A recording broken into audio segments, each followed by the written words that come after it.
Damos la bienvenida a Eduardo Schindler, que está ya 5 horas, me parece que es la diferencia, Así es. en Zurich.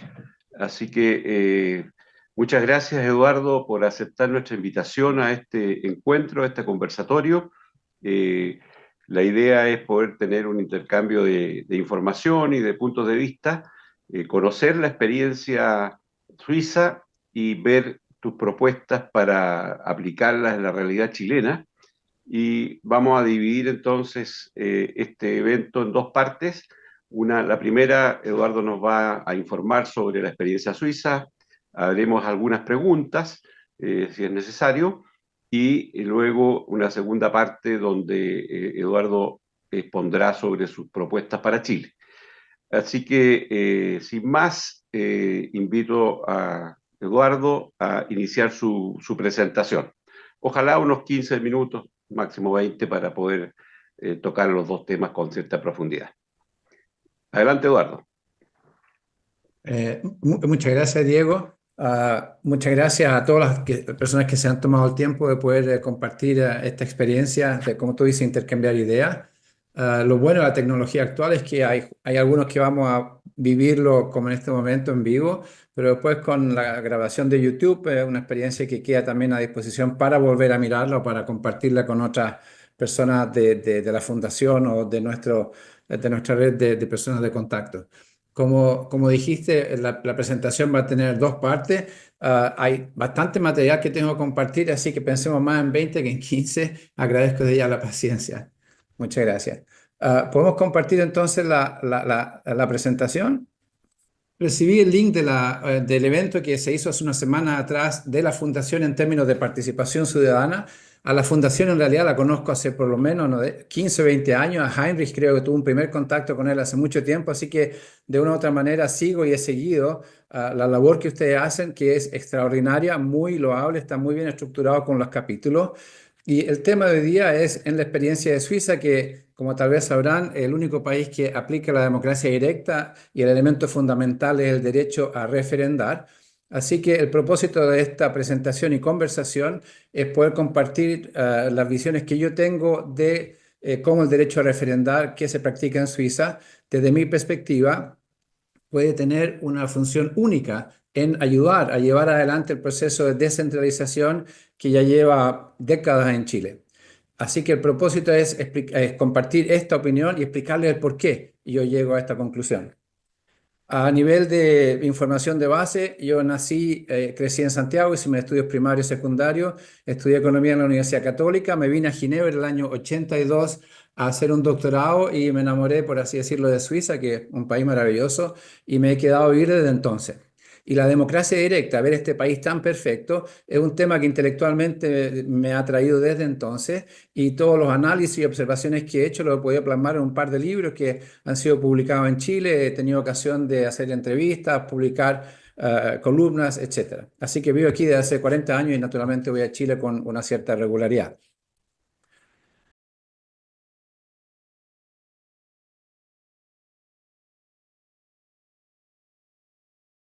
Partamos con lo que todos conocemos, la democracia representativa. Hay un grupo de gente feliz que elige representantes al Parlamento, al Poder Ejecutivo, y estos representantes promulgan actos. Actos son nuevas leyes, cambios de leyes, todas las acciones que toman las autoridades. Y lo que ocurre es que algunos de estos actos son buenos y otros son malos a la perspectiva de la mayoría de la gente. Y el problema que se presenta es cómo y cuándo cambiar actos que la gente considera malos.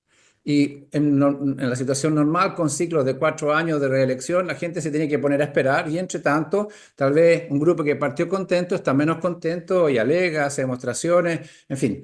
A la base tengo que buscar y esperar cambiar la gente para cambiar actos que consideramos que no son buenos. Y esto naturalmente lleva una dinámica de este tipo. En estos 4 años el Parlamento tal vez a veces parece más un circo que otra cosa, digamos, ¿no?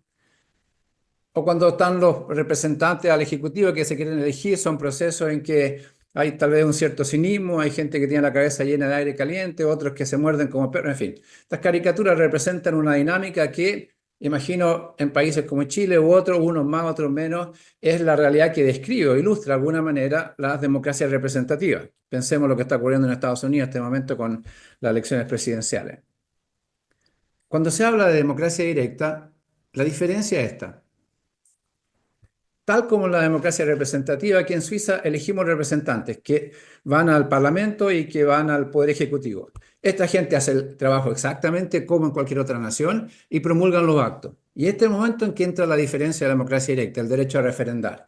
Es decir, todos los actos que han sido promulgados por las autoridades pueden ser objetados por la ciudadanía. Tienen el derecho a levantar un referéndum facultativo para objetar la entrada a vigor de todos y cada uno de los miles de actos promulgados por las autoridades a nivel nacional, regional o comunal. Así que el derecho político a referendar actos lleva a que en realidad entran en vigor solo actos buenos. Los actos malos, que la mayoría de la gente considera malos, pueden ser parados antes que entren en vigor y empiecen a causar daño, digamos, y se quedan atascados en el sistema. Esto también muestra que la democracia directa no reemplaza a la representativa. Las dos se complementan y se potencian y validan mutuamente. Así que no es la una o la otra. Cuando hablamos del derecho político a referendar, que es lo que se escucha de Suiza, es en esencia el derecho a votar sí o no a un tema bien específico para que entre en vigor. Es el acto de ir y colocar un papelito sí o no y votarlo. Probablemente ustedes han visto en televisión el aspecto un poco folclórico, cuando una vez al año en algunos lugares de Suiza la gente se reúne al aire libre y pasan varias horas votando un tema detrás de otro, así que ven la gente que levanta la mano y la gente piensa que eso es la democracia directa. En realidad, la gran mayoría de la gente vota por correo y no de esta manera, sino que es en la urna, tal como se ve en todos los otros países. Este proceso y el derecho de referendar existe desde 1848. En la forma actual, en la forma de la Suiza moderna, fue incorporado ya en la Constitución que se aprobó en 1848. Así que esto para dar una idea del tipo de gente y en las circunstancias en las cuales estas cosas se fueron creando y se fueron viviendo, el tipo de persona que empujó Suiza desde su concepción. Esto ya es 1880 o 90, pero estamos hablando de un cerro con gente parada arriba de palito, digamos, para decir que sí o que no a temas de interés de toda la comunidad. En términos concretos, esto significa que un ciudadano suizo, aparte de tener el derecho de elegir a representantes en el Poder Ejecutivo y Legislativo a cada uno de los tres niveles del Estado, desde el 1848 tiene el derecho a referendo obligatorio. No tienes que hacer nada, no tienes que juntar firmas. Por ley se decide cierto tipo de temas que, una vez promulgados por las autoridades, solo van a entrar en vigor con la aprobación explícita de la gente. Entrar en la Comunidad Europea, cambiar impuestos, introducir una nueva ley de nivel federal, nacional. Todo esto es sujeto a referendo obligatorio. Se va para adelante, la gente no está contenta, se vuelven a juntar, dicen que no funciona de esta manera, etcétera. ¿Y a qué se llega? Se llega a que en el 1874 la gente dice, no basta el referendo obligatorio, queremos también tener la posibilidad de objetar todas las otras cosas que hacen las autoridades en Berna. Así que se hace referendo y se vota un sí. Así que a partir de 1874 se adiciona el derecho al referendo facultativo, que en los términos modernos tiene que juntar 50, tiene 100 días para juntar 50.000 firmas y obligar a que haya un referendo sobre el tema que estás atacando. Aún así, tal vez la gente no está suficientemente contenta, se vuelven a juntar, esta foto entre paréntesis de 1880, y exigen un derecho político adicional, que es la iniciativa popular, introducida en 1891, en que la gente en esencia decía, todas las leyes que hacen las podemos objetar, pero hay veces que los políticos se olvidan o a propósito ignoran ciertas cosas que son importantes para nosotros, así que queremos tener el derecho de introducir leyes si queremos. En 1891 este derecho político también va incorporado. Así que este es el esquema de los derechos políticos de la Suiza moderna hace 130 años, en forma ininterrumpida. La forma en que se practican estos derechos políticos son con los conocidos referendos trimestrales. Lo que ustedes tienen aquí arriba, un país en democracia representativa con elecciones cada 4 años de los representantes. En Suiza lo vivimos de la misma manera, solo que entre tanto cada 3 meses tenemos una sesión de referendos, como acabamos de terminar el domingo pasado, entre paréntesis. Esa es la gran diferencia en la mecánica de cómo se vive y se practica el derecho a referendar, esta democracia directa. ¿Cómo ocurre? Algunas semanas antes del weekend de referendo se recibe por correo en la casa, cada ciudadano tiene que tener mucho control, quién está registrado, de dónde vive, recibe todo el material para votar. Dentro de este sobre hay las cédulas arriba en que escribes sí o no a las preguntas específicas y unos folletos que explican qué estás votando, qué es lo que dijo el gobierno, cuáles son los argumentos en favor y en contra, y en base a esa información, más lo que ya ocurre en la prensa y lo que ven, tú llegas a una decisión de decir sí o no, lo escribes, lo metes en un sobre y lo mandas. Más del 90% vota por correo. Llega el domingo de sesión de referendo, a las 12 se para todo y a las 5 de la tarde te empiezan a aparecer los resultados de este tipo. Entonces, una votación en que ganó el no, 55% dijeron que no, 44% dijo que sí, y ahí ven las regiones en rojo en que ganó el no con más de 50, y ve la parte azul de donde se habla francés e italiano, en este caso, en que la mayoría de la gente hubiese querido, pero este tema no entra en vigor. Desde el que se han introducido estos derechos políticos hasta la fecha, por vía del referendo obligatorio se han votado casi 200 temas, por el facultativo otros 200 temas y por iniciativa más o menos 220 temas en todo este lapso de tiempo. Estamos hablando siempre solo del nivel nacional, ¿ok? Y lo interesante es que el destino de cada una de estas votaciones puede llegar a un sí o no. No voy a entrar en detalle, pero aquí tengo una lista de referendos obligatorios que han llegado a un sí o no, referendo facultativo, iniciativas populares, y la estadística lo que te muestra son resultados relativamente diferentes según el derecho a referendar. A la izquierda tenemos de todos los temas del referendo obligatorio, 7 de 10 entraron en vigor porque la gente les dijo que sí, tal como lo había promulgado las autoridades. Y en solo 3 de 10 casos, la gente se mandó de vuelta la cosa a las autoridades diciendo no nos gusta de manera, reformúlalo y preséntalo de nuevo más tarde. En el caso de los referendos facultativos, donde la gente tiene que ir a juntar firmas para poder hacerlo, vemos que el destino es mitad-mitad. En la mitad de los casos la gente dice que no, que es lo que está buscando los que lanzan el referéndum, y en la otra mitad la gente, a pesar del referéndum, le dice que no a las personas que se estaban oponiendo y aprueban lo que ha sido promulgado por las autoridades. Y en el caso de las iniciativas populares, como ven, tiene un perfil completamente distinto. 1 de 10 se aprueba y 9 de 10 reciben un no, lo que no tiene nada de sorprendente porque justamente son temas que están bien, ¿cómo se puede decir? Bien fuera de la norma. Entonces los mismos políticos no la incorporan porque saben que la probabilidad de éxito es muy baja. Pero esto no tiene una función fundamental en la seguridad y tranquilidad que hay en Suiza, porque a través de este mecanismo se le da una voz cívica a todos los grupos y minorías con cualquier tipo de tema, por muy absurdo que pueda ser. En vez de dejarlo demostrando todos los viernes en la calle, quemando buses o lo que fuera, le dice, hazte un referéndum, mándate tu iniciativa, di que lo que quieres es que votamos y votamos. Y cuando la gente de la iniciativa recibe un no de 1,5 millones de personas en vez del gobierno de turno, entonces lo aceptan y se quedan callados. Y con eso el tema desaparece de la agenda política y tienes justamente una agenda que le va dando tiraje, la va limpiando regularmente y te vas concentrando en lo que es realmente más pertinente para la mayoría de la gente. Detrás de todas estas votaciones de sí o no, les muestro algunas fotos viejas, menos viejas, y les pido que hagan atención al tipo de persona que está votando. La generación que sigue, la generación que sigue, generaciones modernas. 140 años. Este es el tipo de persona que ha creado Suiza, que la ha tirado para adelante. Y espero se den cuenta, estamos hablando de gente completamente normal. De hecho, toda esta gente, al 80% al inicio, eran todos campesinos que vivían en condiciones muy precarias de sobrevivencia, con un mínimo de educación, condiciones económicas. Y estamos hablando de un país sin recursos naturales, sin acceso al mar, 4 idiomas, culturas separadas. Estamos hablando de un país que al inicio tiene condiciones socioeconómicas realmente de pobreza. Era un país pobre al inicio, digamos, cuando estamos hablando de 1880 o algo así. ¿Y qué se llega, disculpe, qué se llega a través de estos procesos? Se llegan a resultados extraordinarios, que son los que sorprenden a la gente que no conocen o no saben mucho de Suiza. Lo que tienen aquí es la estadística de la evolución de la deuda pública como porcentaje del Producto Nacional Bruto. En amarillo es Suiza, en rojo es la OECD. Y como puedes ver, entre el año 60 al año 2000, Suiza se empezó a parecer un poco a los otros países y por iniciativa de las autoridades dicen esto no puede seguir así.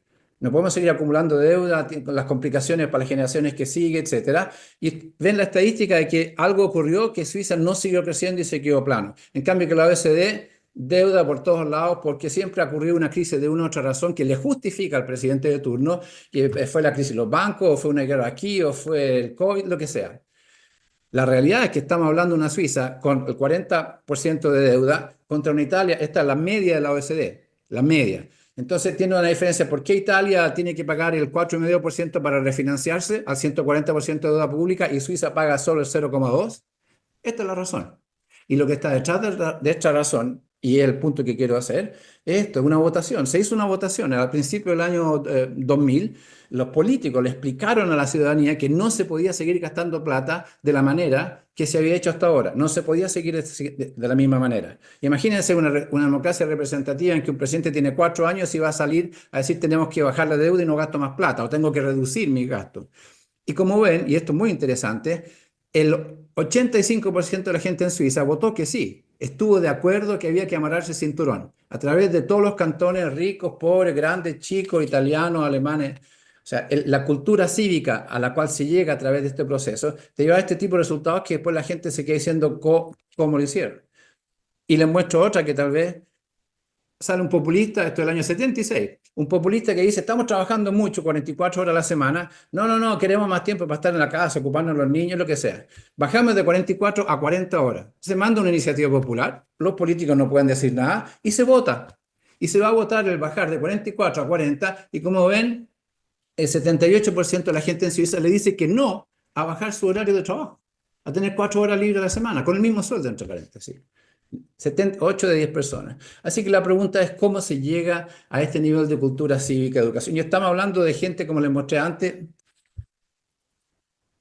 Ok, estamos hablando de este tipo de personas. Así que el mensaje, al menos como yo interpreto de estos 140 años de historia de Suiza, es que lo importante es empezar y no de dónde se empieza. Suiza empezó de circunstancias muy contrarias y al 80% de la población de gente que, base a su sentido común, le fueron diciendo que sí o que no a todo este tipo de cosas que le fueron presentando. Hasta ahora les he hablado de estadísticas. Tenemos que poner esto un poco en la perspectiva. De todas las cosas que entran al proceso político para ser procesado y decir qué y cómo se hace, de todo lo que entra, solo el 4% son temas que llegan a través de los derechos políticos de la ciudadanía. El 96% de todo lo otro llega a través del gobierno y de los parlamentarios, igual como la democracia representativa, exactamente igual. O sea, al nivel del input, el derecho político tiene una contribución absolutamente marginal a la agenda política que está trabajando el país. Esta agenda va a trabajar entre los representantes y lo que muestra este paso siguiente es que 9 de cada 10 temas de la agenda política suiza llegan a son promulgadas. El Parlamento y el gobierno se ponen de acuerdo en decir qué y cómo se hacen las cosas y se promulga. Hay un compromiso que funciona y 9 de 10 van a ser promulgadas para entrar en vigor. Para colocar este 90% en perspectiva, Estados Unidos, que a menudo se comunica como si fuera el ejemplo de la democracia, es el número del 7%. En Estados Unidos, menos del 10% de lo que entra en la agenda política llega a ser promulgado por las autoridades. Entre tanto, trabajan full time y están haciendo las cosas al mejor interés de la gente. Pero para que vean la efectividad del derecho a referendar en términos de cómo trabaja el sistema. Y de este 90% que entran para ser promulgados, ¿cuánto cuestiona la gente? El 2%. Es un mínimo. La gran mayoría de las cosas que son promulgadas en Suiza entran en vigor directamente sin ser promulgados sin ser objetados por la ciudadanía, a pesar de haber tenido el derecho de hacerlo en cada uno de esos casos. Y si no lo haces porque la calidad de lo que está saliendo del proceso político es tan alto que se deja que entre en vigor. Así que el gran secreto de la democracia directa no es el 2% que se vota y que aparecen los periodistas y que se comenta y que se sabe en todo el mundo. Esa es la parte visible, que es un mínimo. La gran fuerza y la magia de la democracia directa es toda la parte no visible que entra en vigor en forma implícita gracias a la calidad como la que tienen que trabajar la clase política, los representantes que ha sido elegido, que es completamente diferente a lo que experimenta la democracia representativa. Este proceso que les acabo de describir, yo lo he traducido en esto. En esencia, es como una llave maestra que lo que le lleva a una nación de Suiza respecto a las otras es ir forjando, ir tejiendo un cuerpo de leyes superior. Y este cuerpo de leyes superior, en su calidad y su cantidad, es porque hay dos cosas que ocurren. Uno, el test de la blancura. Nada entra en vigor sin que la mayoría de la gente lo acepte en forma implícita o explícita. Y lo otro es que el jurado que juzga este test de la blancura son los millones de personas, el sentido común de los millones de personas que están muy bien preparados. porque cada 3 meses le hacen racionar y pensar respecto a decir que sí o no a temas que pueden ser de educación, de salud, de infraestructura, lo que sea. Y la gente va aprendiendo, no es que sean expertos ni de economía, ni de ciencia política, ni de ingeniería, ni de nada, pero desarrollan el sentido común de decir cuánto cuesta, quién paga, es bueno o no para nosotros, para mí individualmente. El forjar un cuerpo de leyes superior es la gran distinción de Suiza respecto a todos los otros países. Así que en términos esenciales, la diferencia es parte de la democracia representativa tal como la conocen en Chile, y la única diferencia es si tiene o no el derecho a referendar. Si no lo tiene, terminas como el grupito de gente que está menos contenta arriba, y si lo tiene, termina o va generando una sociedad con el grupito de gente contenta como empezó el sistema. Es bien simple. Esto que le acabo de escribir en el cuerpo de leyes de calidad superior en realidad es un primer paso de una serie de procesos socioeconómicos que llevan a la riqueza y a la serenidad que se experimenta en este país. Es lo que escribí en mi primer libro. ¿Okay? Este apareció en el 2001, describe la receta mágica de Suiza que lleva este círculo virtuoso de ir mejorando la capacidad de la gente justamente para ir diciendo que sí o que no. ¿A qué lleva este proceso? Ciudades con la calidad de vida en el mundo. Zúrich número 2. Ginebra número 5, Berna número 13, Basilea número 14. No hay ningún país en el mundo que tenga 4 de las 15 mejores ciudades en el mundo con la mejor calidad de vida para la gente que vive en ella. Ninguno, nadie lo ha logrado.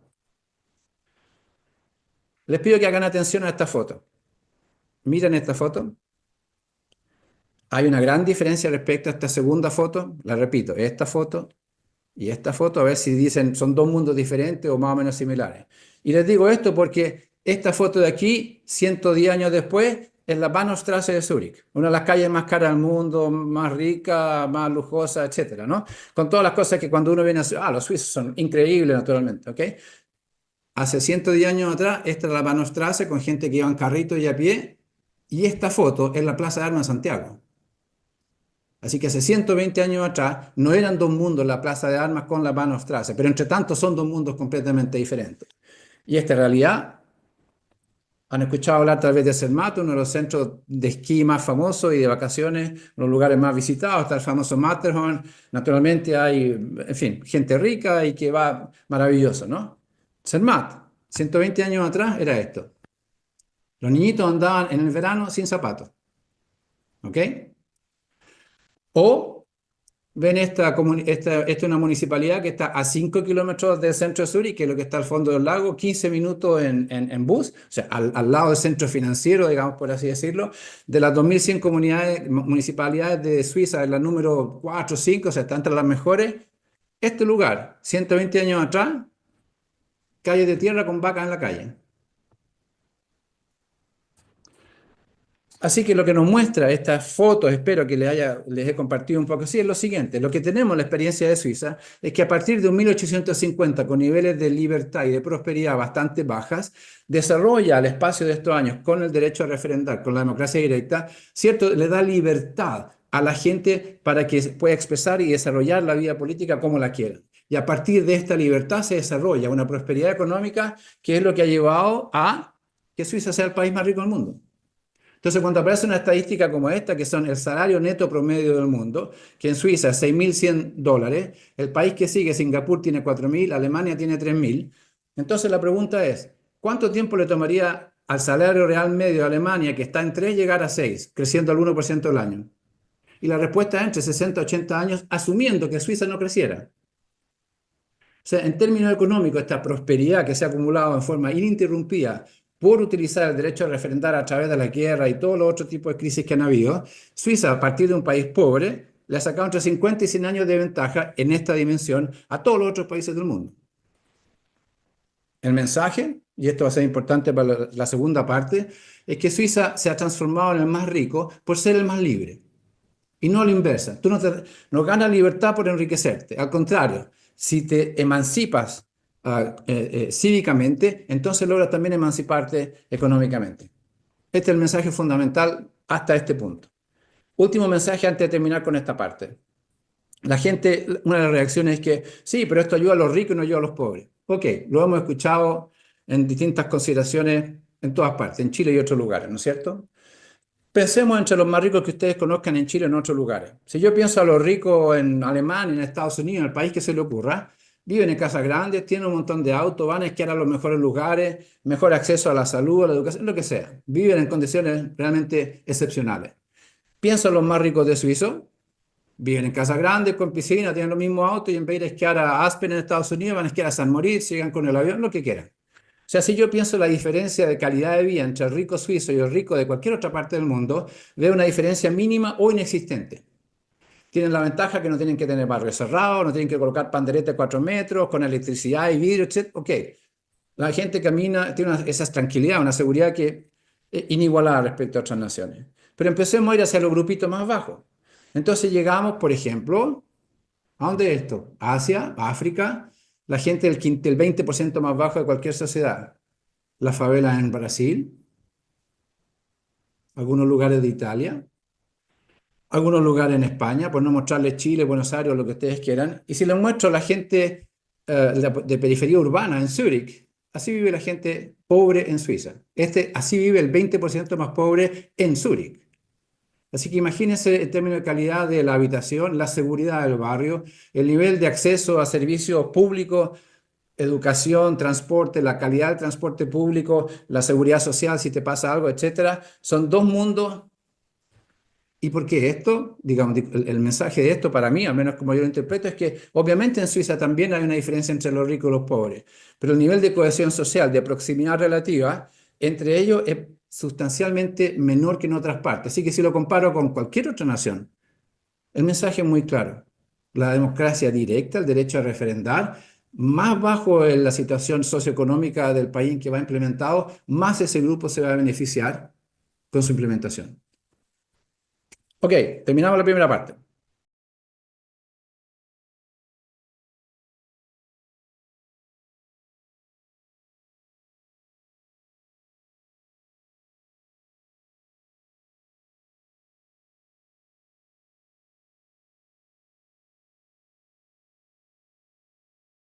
El propósito de esta segunda parte es compartir mi convicción de que el derecho a referendar se puede aplicar en Chile en cualquier momento, se podría haber hecho hace mucho tiempo.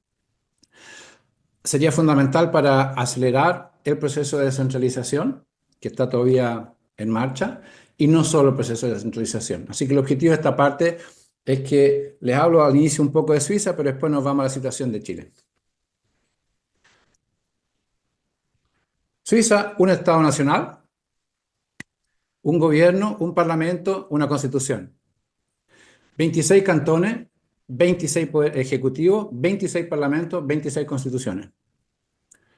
2.170 comunas, 2.170 gobiernos, 460 tienen un parlamento, la otra, el parlamento, es la ciudadanía con reuniones anuales, con estas 1.700 asambleas. Esta es la estructura del nivel 1, 2 y 3 del Estado suizo. Y lo fundamental de esto es el nivel de autonomía política y económica que tiene el nivel 2 y el nivel 3. Un poco de información de base. Población tiene a 1.600.000 que viven en Zúrich y a la izquierda el más chiquito tiene 35.000 personas. Solo para mostrarles que en la gran mayoría de los cantones en Suiza estamos hablando de unidades, entidades políticas en que son menos de 300.000 personas. Una entidad autónoma, ¿ok? Y el mensaje fundamental para empezar y para poner envidioso al resto del mundo es este.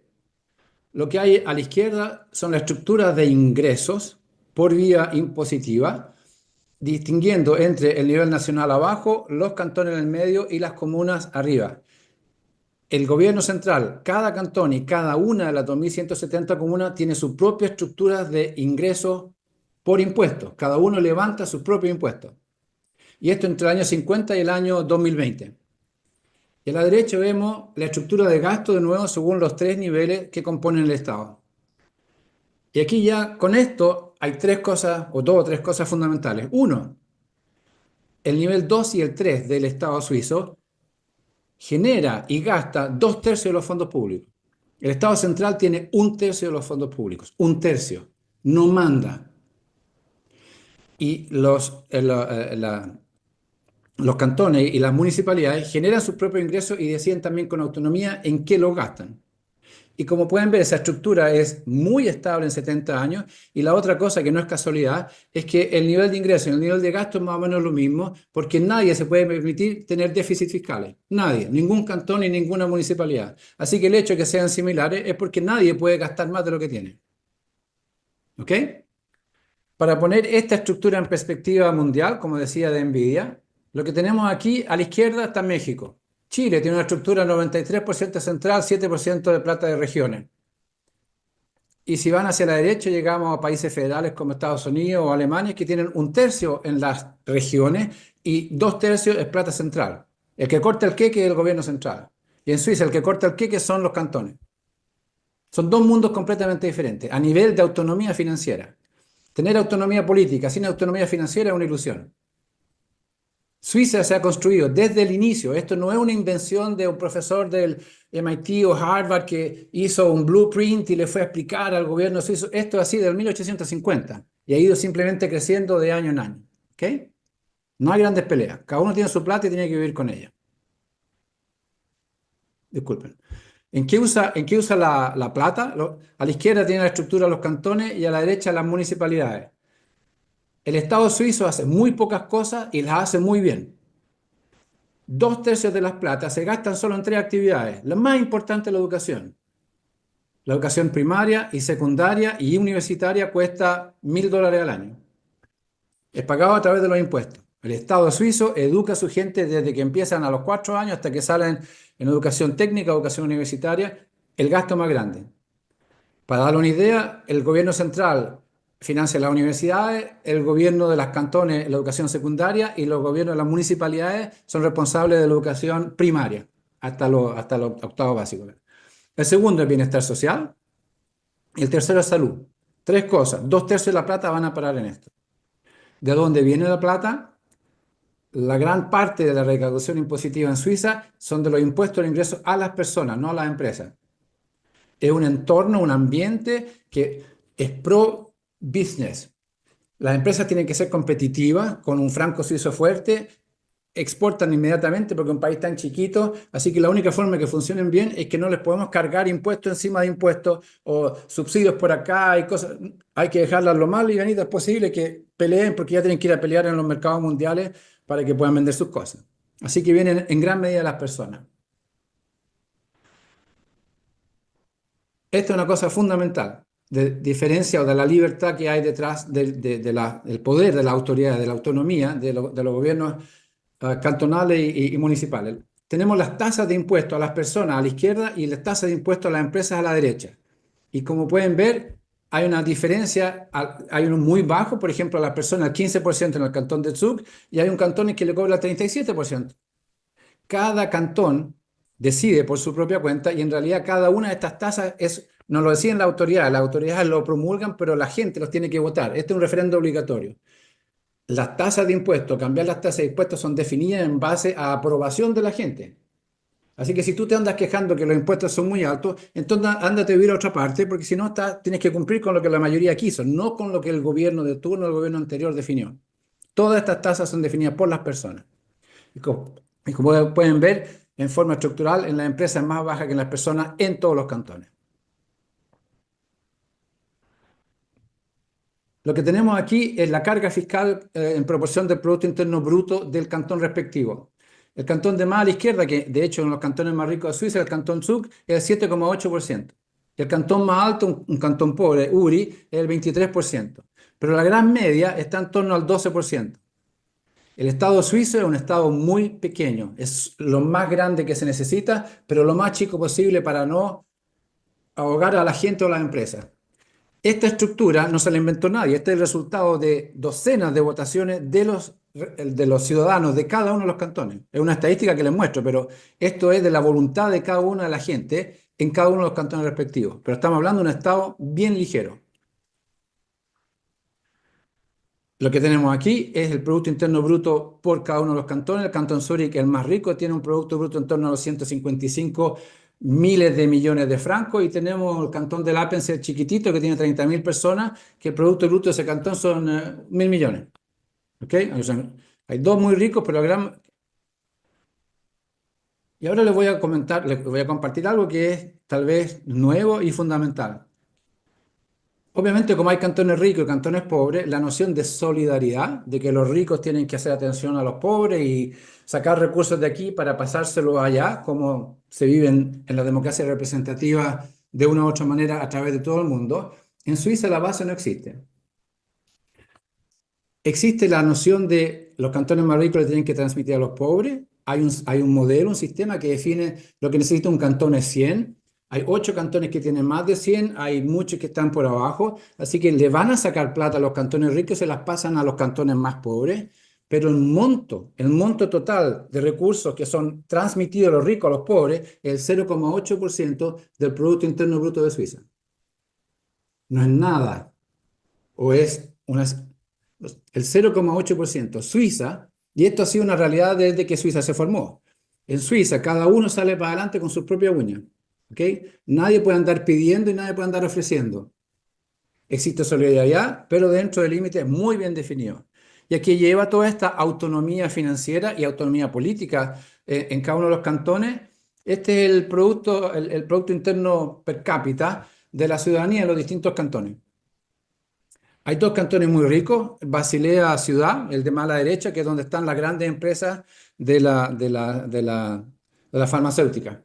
Y el que sigue después es Zúrich, donde está el centro financiero de Suiza. Todos los otros cantones, chiquitos, de montaña, de ciudad, Ginebra, Berna, lo que quieran, donde está la Nestlé, donde está la Swatch, etcétera, si pueden ver, el producto per cápita es bastante homogéneo y similar. Nadie se ha quedado atrás. Y nadie se ha quedado atrás sin recibir plata a los otros. Esta estadística, después de 120 años de vivir en base a este esquema, es que nadie se queda atrás, nadie ande pidiendo, ofreciendo, y nadie se transforma, disculpe que lo diga así, en un peso a los que van más adelante. Si no tienes plata, no te puedes hacer un colegio más grande. Junta plata hasta que te lo puedas permitir. La cultura del suizo es justamente ser autónomo. Para ser autónomo político, tiene que ser autónomo también financiero. Y si ando pidiendo plata, inmediatamente hipoteco mi autonomía de autodefinición política. Excepcional. Autonomía financiera, autonomía política. Lo que tienen aquí son la distribución de los 4 grandes partidos a través de Suiza en distintas regiones. En rojo, socialista; en amarillo, lo que sería la democracia cristiana; en azul, lo que es Renovación Nacional; y en verde, lo que sería la UDI en Chile. Izquierda, centro y derecha. ¿Ok? Este es un poco el resultado de dónde están las inclinaciones políticas a través del país. Pero lo que es interesante es esto. Hay cantones en Suiza que son muy de izquierda. El cantón Basilea Ciudad, que de hecho es el cantón más rico de Suiza, que les acabo de mostrar, el cantón más de izquierda, el 45% del Parlamento, el Partido Socialista es el más grande del cantón. Y si te vas al otro espectro, encuentras un cantón como en Schwyz, en que el Partido Socialista tiene solo el 10% de la votación de la gente y tiene el 60% son los partidos de derecha. O sea, estamos hablando de esta libertad política y esta libertad económica en la cual cada uno sale para adelante, le permite a cada cantón ir desarrollando su propia identidad política. No hay un partido central que le dice, esto, copia. No, cada uno sale para adelante y va eligiendo, decidiendo en función de sus propios intereses. Y dentro de esta diversidad, a la derecha tienen Suiza, que es el promedio del promedio. Y como pueden imaginar, Chile o cualquier país que tomen en el mundo está en alguna parte entre medio.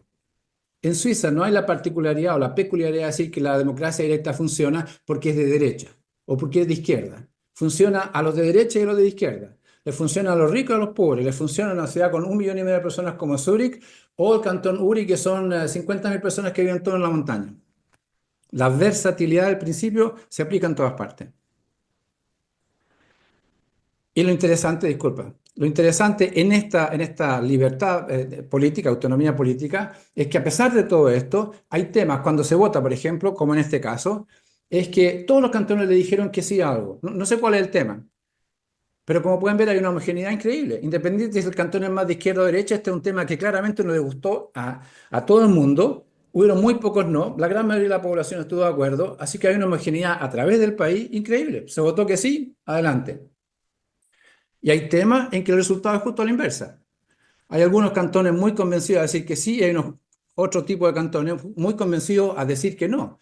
Pueden haber momentos según el tema. Hay un pragmatismo de cómo la gente vota entre esta realidad. Es siempre la misma gente que esta, es siempre la misma gente. Solo que el pragmatismo de decir lo que quiero, lo que me conviene, varía de caso en caso. Y esto es muy importante porque, tengo que decirle algo que no les dije antes, es que para que algo entre en vigor en Suiza, con el referendo, se requiere no un sí, se requieren dos sí. Se requiere que la mayoría de la gente, más del 50,1% de los que votaron, de los ciudadanos, digan que sí, pero también se requiere que la mayoría de los 26 cantones, como cantón, digan que sí. Y el ejemplo que tienen aquí es un ejemplo muy interesante, no ocurre muy a menudo, en que la mayoría de la gente, el 50,7% de la gente, dijo que sí, pero la gran mayoría de los cantones, que es lo que está abajo, dijeron que no. Y este tema no entró en vigor porque la mayoría de los cantones dijeron que no, a pesar de que la mayoría de la gente había dicho que sí. Esto le da un poder político a cada uno de los cantones, aun si tienen 30.000 personas, y la concepción que está detrás, al origen, era justamente evitar que los cantones grandes con mucha gente estuvieran siempre imponiendo su voluntad a los cantones chicos. Si los cantones chicos no están de acuerdo, entonces no entra en vigor. ¿Sigo? Aquí tengo que hacer un paso un poco artístico para el lado. Cuando yo pienso en un país centralista como Chile, ahora nos vamos a empezar a acercar al tema, disculpen que hemos hecho todo esto de preparación. Cuando pienso en un país centralista como Santiago o la democracia representativa, pensemos en el peso que es la agenda política de la nación, la complejidad, la plata que hay envuelta al tema. Entonces, como una pesa, digamos que sí, puede ser gigantesca, ¿no? Entonces, cuando tienes que la agenda política tiene un peso increíble de esta dimensión, la pregunta al tiro, ¿quién? ¿Qué tipo de personas están en condiciones de poder ejercer liderazgo político con la fuerza de poder levantar una pesa de este tipo? Así que ya viendo esta foto, tú dices, muy poca gente, ¿no? La gente que se ofrece a hacer esta función, durante las elecciones se presentan así, ¿no es cierto? Superman, resuelvo todo, no se preocupen, démelo a mí. Y una vez que eligen a la persona, se le pone un poco así la cosa. Y la gran diferencia de esta realidad y Suiza, y ahora vamos un poco un poco a las preguntas que habían dicho antes, que a la izquierda tenemos, digamos, Chile o Estados Unidos o Francia o lo que sea, y a la derecha tenemos la situación de Suiza.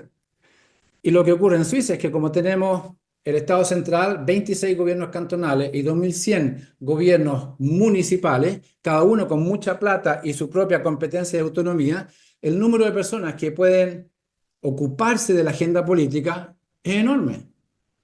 Y cuando en vez de tener pesas de 200 kilos, hacemos unas cuantas pesas de 50 y otras de 10 y otras de 5, ¿cuántas personas pueden levantar 200 kilos? Hay muy pocos. ¿Cuántos pueden levantar 5 kilos? Todo el mundo puede levantar 5 kilos. Y eso es exactamente lo que ocurre en Suiza. Y se los coloco en números. Ahí el nivel ejecutivo a nivel nacional, el poder ejecutivo son 7 personas. El parlamento son 246 personas. En el segundo nivel de 26 cantones hay 26 gobiernos cantonales que son 158 personas y en los parlamentos hay 2.600 personas que cumplen funciones de legislativo. Y en las 2.170 comunas hay 12.500 personas que tienen función de ejecutivo y unas 10.000 en estos 470 parlamentos que hablamos antes. Si ustedes adicionan esto, el número de personas que cumplen función de liderazgo político con cargo ejecutivo o legislativo en el Estado suizo, son más de 25.000 personas. Y de estas 25.000 personas, solo los que están arriba en rojo, o sea, estos 7 más 158, son los únicos que hacen este trabajo a tiempo completo y son pagados por el Estado. Toda la otra gente, toda, absolutamente toda, tiene otro trabajo y hace esto en paralelo con su trabajo privado. También reciben un sueldo, naturalmente, pero para darle una idea, el Parlamento de nivel nacional suizo, estas 246 personas, tienen 4 sesiones al año de 3 semanas.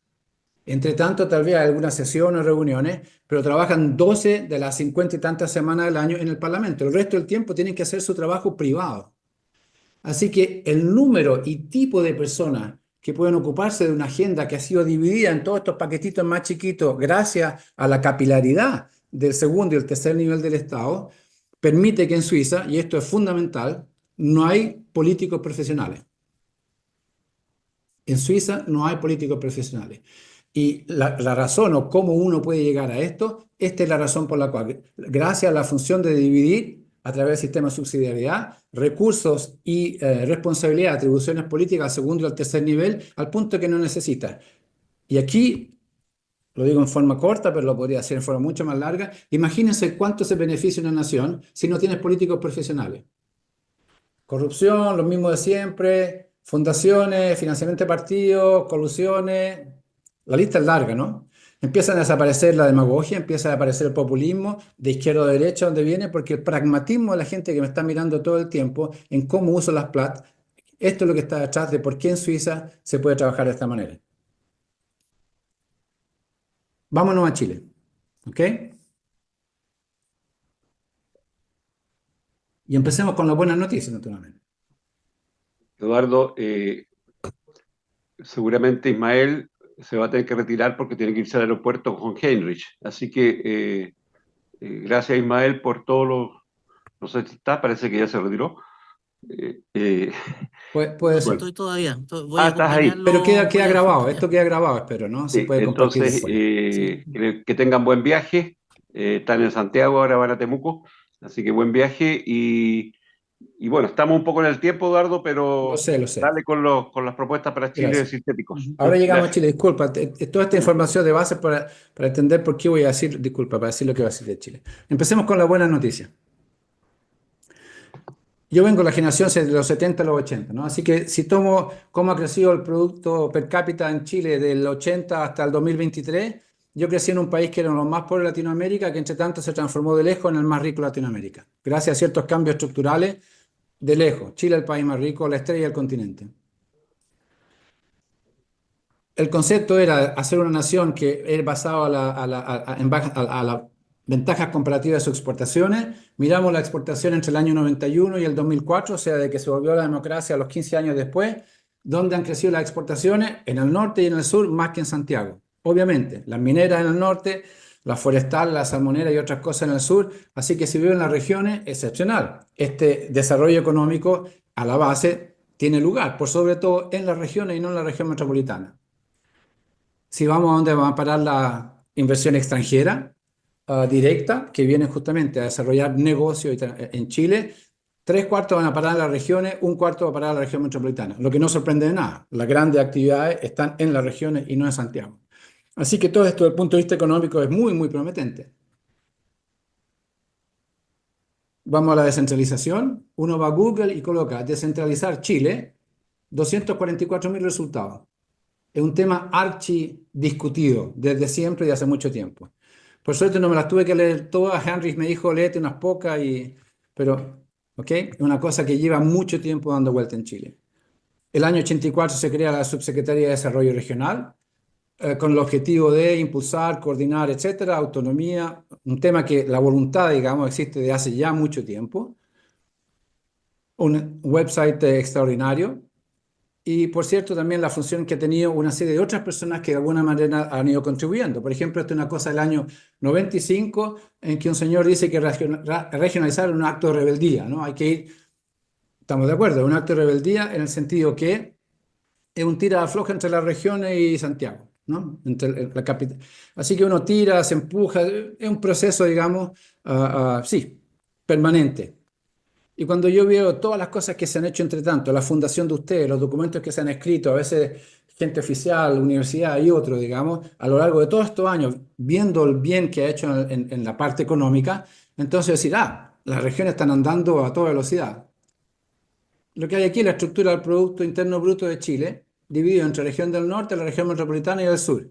A la izquierda tenemos el año 81, a la derecha tenemos el año 2018. Entre tanto han pasado todo tipo de gobierno.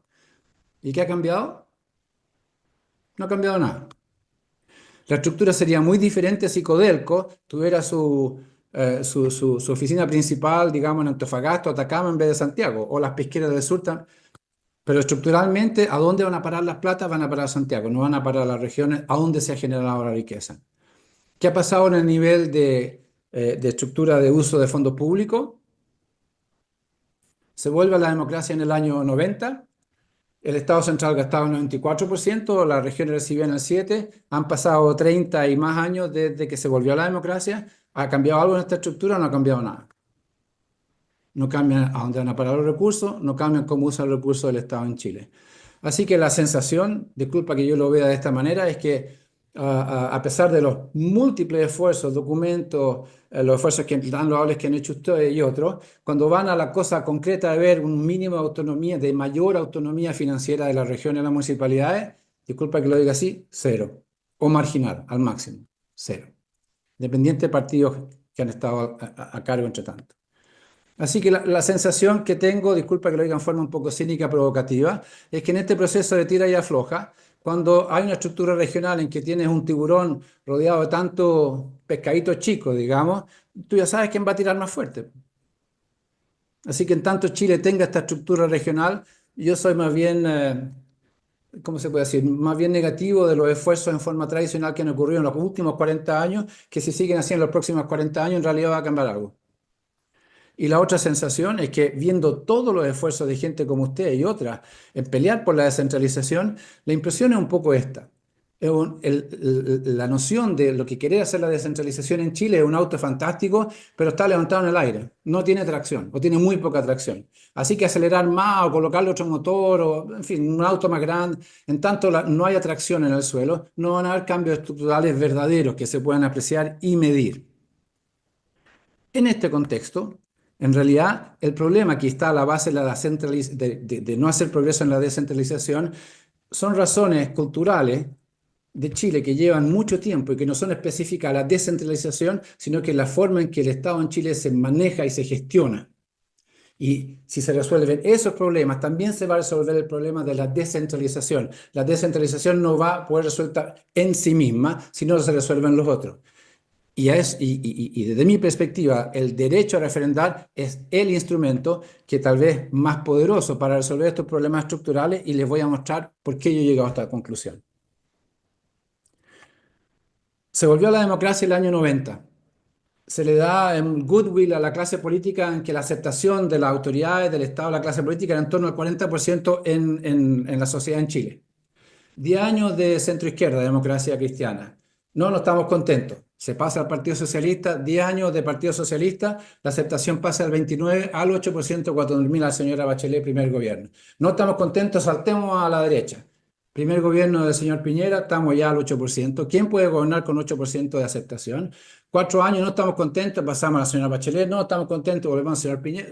En fin, esta es la evolución de la credibilidad y aceptación de la sociedad chilena hacia autoridades e indirectamente hacia el Estado. Desde mi perspectiva, no existe un Mesías o un partido político o otra persona nueva que va a cambiar o va a poder cambiar esto radicalmente. Tal vez el próximo está todavía más a la izquierda o todavía más a la derecha. O sea, el péndulo ha ido para allá, para acá, pero no se está yendo a ninguna parte. Al contrario, se está descomponiendo en una forma tal vez irreparable en las condiciones actuales. Por muy lamentable que esto sea, a mí no me sorprende. Y no me sorprende por esto. Si pensamos en el camino que hizo Suiza, primero libertad, después prosperidad, y pensamos en este esquema en la realidad de Suiza, disculpa, de Chile, al menos de mi perspectiva, pensando abajo, a tal vez los años 80 así, lo que han ocurrido en los últimos 40 años es que Chile se ha transformado en la estrella de América Latina, ha experimentado una progresión de su situación de bienestar económico excepcional respecto a todos los otros países del continente. Y la pregunta es si al mismo tiempo, para sostener esta nueva, ¿cómo se puede decir?, emancipación económica de millones de personas, a nivel de libertad, ha habido cambios relativamente similares. Y si vamos a mirar los derechos políticos de los chilenos desde que se volvió a la democracia en 1990 hasta ahora, no ha cambiado. En esencia no ha cambiado nada. Siguen teniendo la misma función, disculpa que es la palabra que yo uso en los libros, de comparsa de una clase política, la partitocracia de Santiago, 30 personas que van decidiendo y cortando el queque de qué y cómo se hacen las cosas. Así que esta situación, desde mi perspectiva, hace que por haber vuelto a hacer política a la antigua, Chile se ha metido en una situación que es insostenible. Si no hay una equivalencia entre emancipación económica y emancipación cívica como individuo, es una situación insostenible. Y ahora que soy más rico, pero me tratan como niño chico, no puedo estar feliz ni contento. Y me empiezo a ir para atrás, me empiezo a ir para atrás ya hace muchos años en que muchos de los indicadores que hacían de Chile el país estrella del continente se han ido perdiendo, se están yendo para atrás. Y mi segundo libro, que apareció el año pasado, es proponer que gracias al derecho a referendar de la democracia directa, Chile puede no solo parar y revertir este proceso e irse hacia atrás, sino que con el derecho a referendar puede construir la equivalencia de la libertad, de la emancipación económica que se consiguió con la libertad recibida hace décadas atrás, darle ahora esa libertad en los derechos políticos de la ciudadanía. Esa es la proposición de mi libro.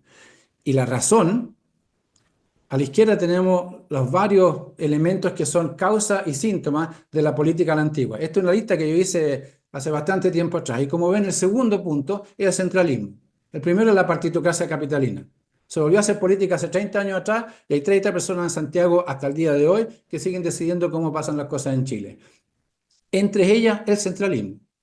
Hay un comportamiento errático del Estado, hay actos arbitrarios de mala calidad de los elegidos. La ciudadanía la tratan como comparsa de clase política que tiene que validar lo que la clase política ha decidido, incluido el hacer la obligación de ir a votar, como se dijo antes, ¿no?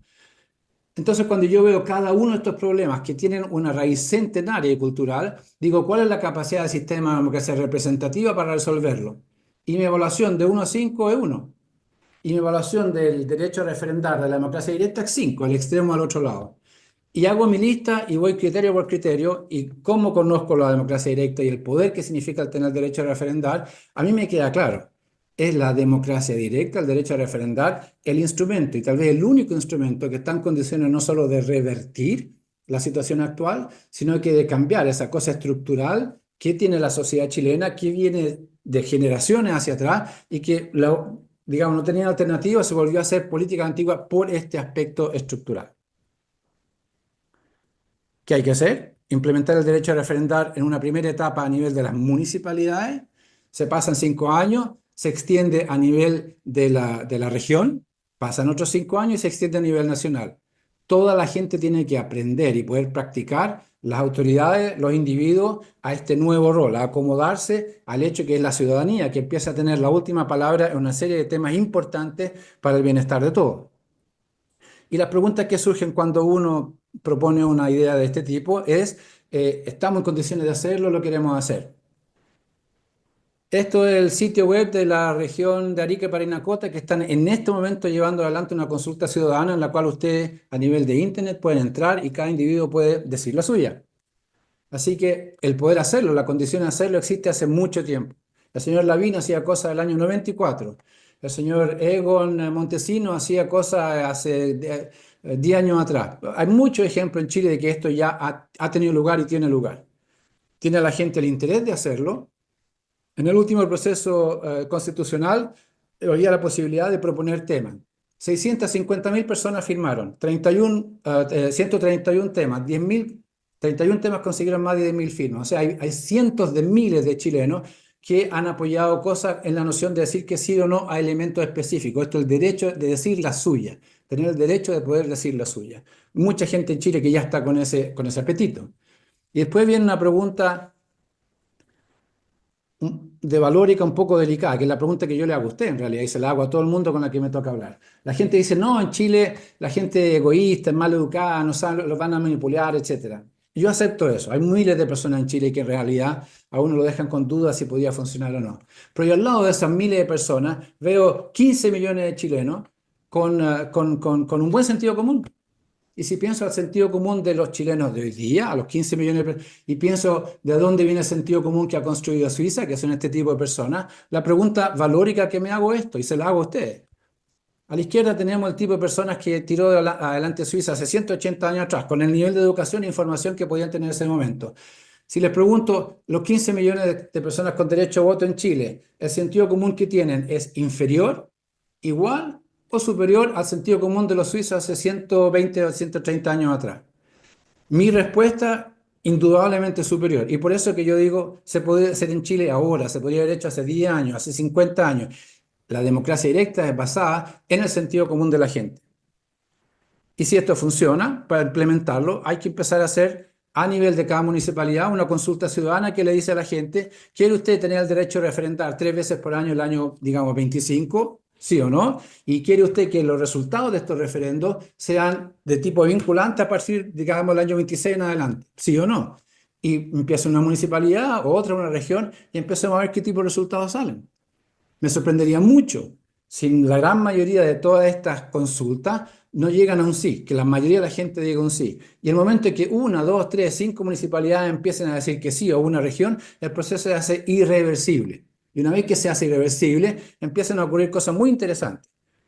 A ustedes que les interesa en particular el proceso de descentralización, a través del derecho de referendar, un auto que estaba suspendido en el aire lo empezamos a bajar y empieza a tener tracción en la calle. Empieza a moverse este auto. Yo me pregunto, ¿cómo funcionaría el Chile de mañana con, de las 15 millones con derecho a votar, 10 millones son gente de las regiones? ¿Y cómo se funcionaría el doble sí con 15 regiones, a las cuales tienen que al menos 8 o 9 dar el sí para que algo entre en vigor? Es otro país. Con el derecho a referendar, en realidad lo que pasa también, y una cosa un poco filosófica, es que tenemos hoy por hoy el sistema político una guitarra desafinada y que le falta una cuerda. Y tal vez el derecho a referendar, introducirlo, es colocarle la cuerda que le falta, y es la cuerda también que le falta no solo para que suene bien, sino que para terminar de afinar las otras cuerdas. Con una guitarra desafinada y que le falta una cuerda, independiente de la persona que tome la guitarra para cantar, va a cantar mal. Y es la razón por la cual desde que se volvió el año 90 a la democracia en Chile, a todos les ha ido mal, porque están tocando con una guitarra desafinada. Y mi proposición es esa.